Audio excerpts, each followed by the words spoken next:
Hi, this is Jitesh Satyan, WhatsApp number +91 9656611829. Today's short talk is part of a series on Shakti Mahimna Stotram of Durvasa, also called Tripura Mahimna Stotram. We look into verse 3. Adikshanda Samasta Varna Sumani Prode Vidana Prabhe Brahmadi Padimaphikilita Shadadarabja Kachonnate Brahmandabja Mahasane Jananite Murtim Bhaje Chinmayim Saushumnayata Pita Pankaja Mahamadhya Trigonastitam. So, the meaning of this verse is I pray to the divine form which is adorned with the shining gem necklace formed with Sanskrit alphabets as mother sitting on the cosmic lotus, which has 6 lotus below it, with devas like Brahma sitting on it. You are consciousness seated at the center of the triangle in a golden, lustrous lotus on Sushumna.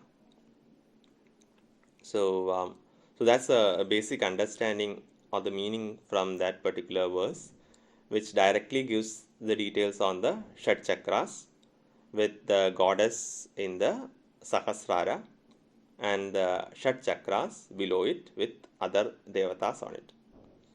So in the previous verse, the form of goddess as Kundalini lying in the root chakra, which shoots up to unite with Shiva, was discussed. In this verse, the goddess in Sahasrara united with Shiva is discussed. In describing the form of the goddess in Sahasrara, a brief summary of Kundalini ascent is also covered in this verse.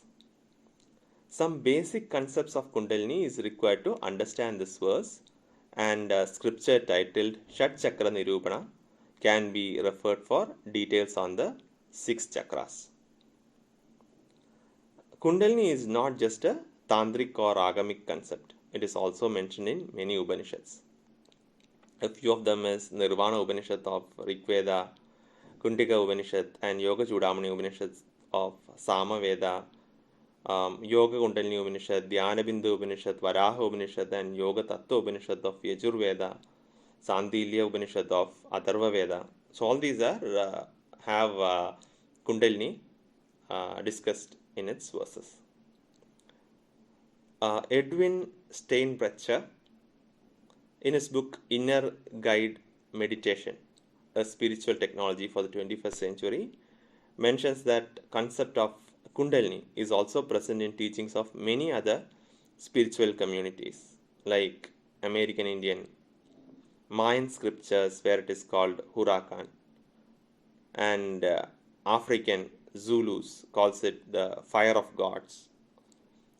Similar references in other religious teachings is also discussed by Arthur Avalon, Sir John Woodroffe, in his book The Serpent Power. In this book, Sir John Woodroffe gives a detailed account of Kundalini and the chakras and provides reference of several Hindu tantric scriptures where the concept is discussed. Hence, Kundalini Shakti is not limited to Hindu scriptures and is spiritual awakening energy in many ancient cultures. Thanks for listening.